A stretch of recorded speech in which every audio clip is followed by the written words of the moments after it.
ഒരു പെണ്ണിന്റെ സ്വഭാവം കൊണ്ട് ഒരാണ് മനസ്സിൽ തൃപ്തനാണെങ്കിൽ ആരെ സ്വർഗത്തിന്റെ 8 വാതിലും പടച്ചോൻ നമുക്ക് തുറന്നിരും. ഇതിനൊക്കെയാ പടച്ചോൻ ദുനിയാവിലെ കുടുംബം തന്നെ.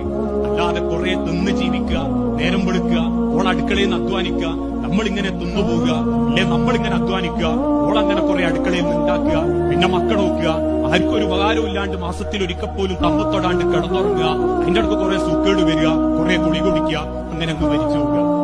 ഇതിലെന്ത് ജീവിതമാണ്? ജീവിതം ഒരിക്കലേ ഉള്ളൂ. നമ്മൾ ജനിച്ചിട്ടുണ്ടെങ്കിൽ ഇനി മരിക്കാനുള്ള യാത്രയാണെങ്കിൽ 6 അടി മണ്ണിലെത്തുന്നതിന് മുൻപ് കിട്ടുന്ന 10 ദിവസം ഒന്ന് പ്രണയിക്ക് മനുഷ്യരെ.